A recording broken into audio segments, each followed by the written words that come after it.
Fala pessoal, Janser aqui. No vídeo a gente vai estar falando aqui sobre os hooks gerados pelo Create API, né, por essa API que a gente criou aqui na aula passada. A gente vai fazer o uso deles aqui na nossa aplicação, tá? Então na aula passada a gente fez aqui esse Create API, né, a gente fez toda essa configuração, onde basicamente a gente definiu os endpoints para essa nossa API, né, para esse nosso repositório, e para cada tipo de endpoint, eu quero pegar os usuários. Eu fiz a configuração aqui, né, do onQuery. Eu quero fazer a adição de usuário. A gente criou essas mutations. Então foi tudo abordado na aula passada, né? Caso você não tenha visto, eu recomendo muito que você dê uma olhada lá para entender melhor a lógica de tudo isso aqui. Beleza? Então, com isso aqui pronto, né? Esse User API, né? O retorno do Create API, ele tem para a gente aqui alguns hooks, né? Ele gera para a gente alguns hooks automaticamente. Então, se eu dou aqui um User API ponto use, a gente vê que tem muitos hooks aqui que a gente pode usar, né? Por exemplo, o use add user mutation, que é basicamente ele bota esse prefixo e esse sufixo, né, de use, mutation ou de use e query para identificar que tipo de hook é, o que tipo de requisição é, e aí baseado nisso a gente vai conseguir usar lá no nosso front-end, lá nas nossas componentes, beleza? Então eu poderia também muito bem exportar esses hooks, né? Fazer um destructor aqui e exportar os hooks separadamente, só que eu não vou fazer isso, porque imagina quando essa aplicação crescer muito, e aí a gente digitar um use lá a gente está programando, aí você digita um use e ele vai sugerir para você todos os uses que tem na aplicação. Então não vai ficar legal de forma alguma. E por isso que eu só exporto o User API quando eu quero usar um hook referente a essa API, a esse repositório aqui, eu uso o User API ponto, e aí sim eu pego o hook que está aqui dentro. Beleza? Então a gente vai começar aqui vendo o uso, né, do Get Users, e eu estou fazendo isso aqui na minha componente de listagem, né? E voltando aqui no app, né? O app ele foi desenvolvido em live, né? A aplicação ela é basicamente essa. Eu faço aqui uma listagem de usuários. Eu tenho aqui esses dois text inputs, esse botão save, que é basicamente a componente de create, é onde eu crio o usuário, e eu tenho aqui os botões de delete para apagar um usuário. Beleza? Então eu estou usando aqui um JSON Server, né? O JSON Server ele permite a gente fazer um CRUD de usuários, não de usuários, mas de informações, né? De entidades. Aqui nesse caso eu estou usando o usuário, e aí esse JSON Server que vai estar fazendo aí toda esse gerenciamento de back-end para a gente, nessa simulação, não é simulação, mas é ele que vai ser o nosso back-end, beleza? Então aqui na componente de list, né, que seria essa flat list, deixa eu até reiniciar aqui o app para que você consiga ver ele carregando. A gente pode ver que apareceu um modal, sumiu rapidamente, né, porque o servidor é local, roda muito rápido. A gente poderia colocar um delay nele, mas nesse caso aqui não tem a necessidade, né? E aí basicamente essa listagem ela é isso, né? Ela é bem simples. Eu só dou um get lá no banco de dados e renderizo esses itens aqui na lista, né? Na tela. Então aqui na componente em si, a gente pode ver que bem que no início eu já estou usando um user API.useGetUsersQuery. E esse useGetUsersQuery ele retorna para mim um objeto, né? E nesse objeto tem muitas propriedades referentes aí à solicitação que foi feita, né? A requisição que foi feita para o nosso back-end. Nesse caso aqui, por exemplo, eu tenho um data, tenho um error, is loading. Se a gente olha aqui na sugestão, a gente tem aqui um is fetching, is success, is initialized. Então tem muita coisa aqui referente a essa requisição que foi feita e que a gente consegue acessar. É meio que quando a gente está acessando, a gente faz o uso do hook user selector lá para pegar os dados na store, né, do nosso Redux. Só que nesse caso aqui é voltado para esses dados da API e é focado aqui no escopo da requisição. Então quando eu fiz ali um get all, né, que seria um get dos meus usuários no meu back-end, ele me dá aqui as opções referentes a esse get para que eu use na minha tela. Beleza? Então esse data aqui, a gente pode ver que como na aula passada a gente fez tudo tipado, né, com a tipagem, esse data aqui ou ele é uma lista de usuários ou ele é indefinido, né? E eu repasso esse data aqui para a minha flat list. Se der um erro, vai estar dentro aqui desse error, que vai ser, por exemplo, o erro que veio do meu back-end. Esse is error ele é um booleano que vai indicar se deu erro ou não. A gente tem também o is loading, né, que vai indicar se está carregando, né, a data pela primeira vez ou não.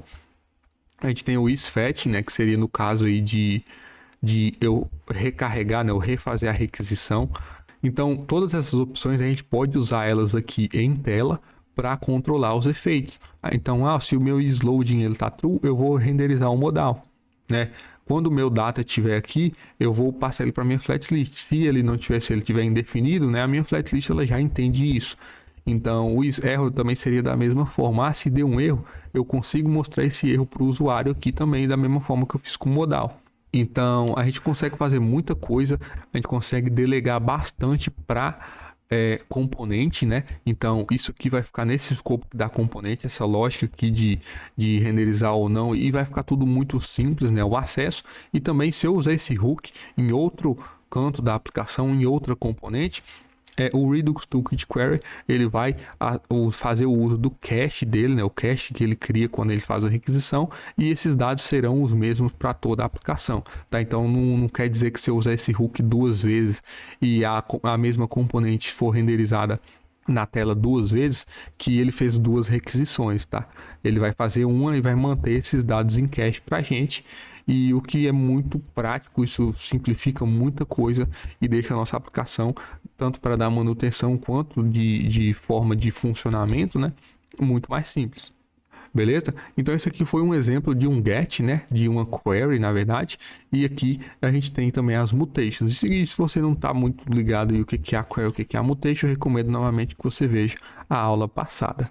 Beleza? Então, partindo aqui para uma query, né, para uma mutation, a gente tem que a componente de create user, né, que é aqui onde a gente faz o uso da mutation, que seria qualquer outro tipo de requisição que não seja um get, né, que nesse caso aqui dentro do Redux Toolkit Query vai ser uma mutation.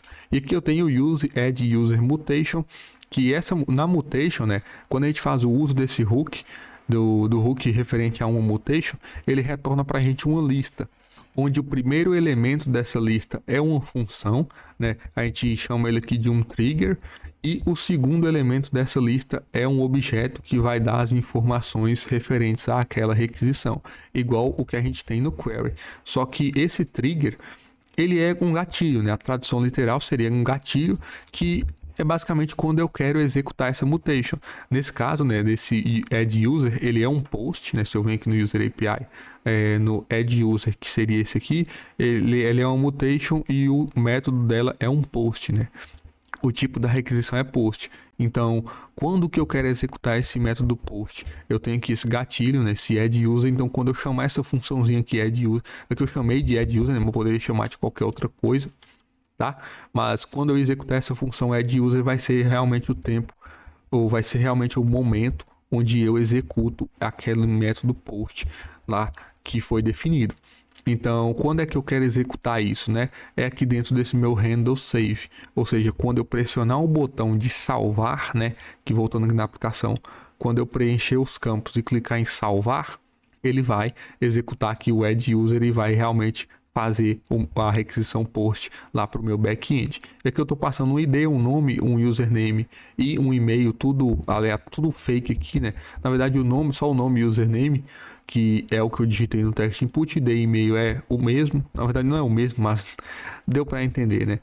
Eu executo aqui essa função, ele vai executar para mim lá vai bater no meu back-end essa requisição post, e aqui se esse meu post ele retornar algum dado, vai ficar aqui dentro dessa variável data.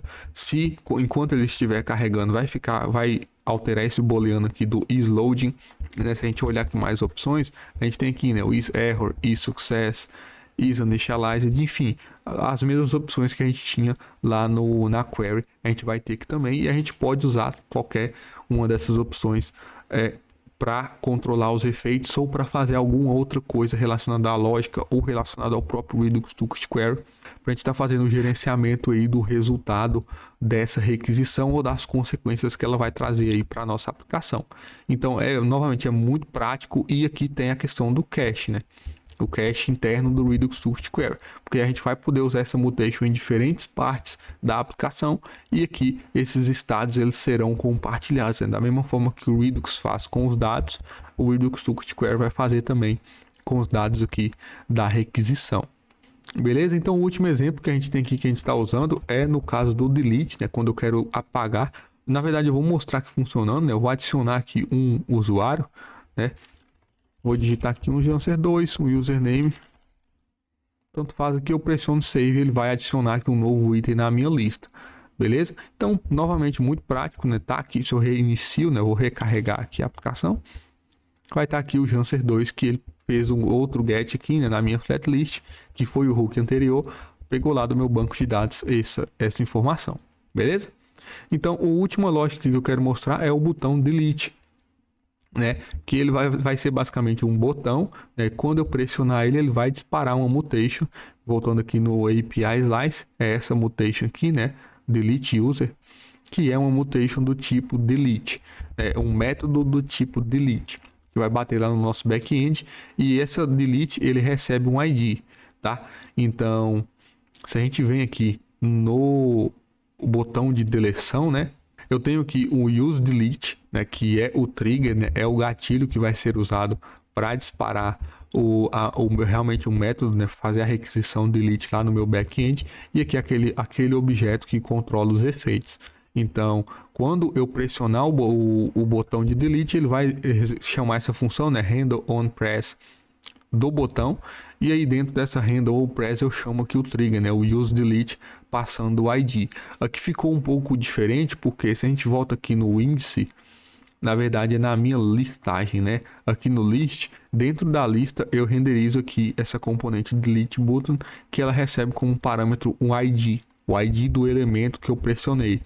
Então, essa componente delete button, ela vai receber o ID, né, que é um número, e aí quando eu pressionar, eu executo o trigger, né, esse que eu chamei aqui de use delete, e repasso o ID que eu recebi como parâmetro aqui no parâmetro desse meu trigger, que vai ser passado aqui para minha API, né?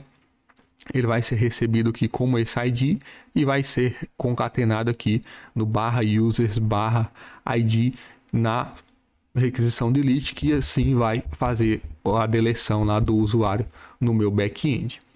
Beleza? Então, o botão delete em si, ele vai ter também aquele objeto de informações da requisição, né? Que é o isLoading, isError, isSuccess, enfim, o data, se retornar algum dado. Enfim, vai ter muita coisa aqui e que eu posso, né, novamente aquela questão do delegar responsabilidade para o próprio botão. Então eu posso usar esse estado aqui, isLoading, para mostrar, por exemplo, um spinner e um indicador de loading no próprio botão, né? Se eu abro aqui o meu app, ao invés de save aqui, eu poderia mostrar, né, aquele ícone de carregando enquanto a requisição está sendo feita. Então a gente consegue fazer muita coisa e a lógica vai ficar, por exemplo, focada aqui dentro do botão, né? Então vai ficar muito legal esse controle de efeito, vai ficar muito simples de ser feito, né? E simples também de dar a manutenção, beleza? Então só mais um ponto aqui que eu quero voltar, que é no caso das nossas queries. Se a gente olha aqui, esse getUserById, por exemplo, ele recebe um parâmetro, né? Que é o ID do usuário que eu vou pegar.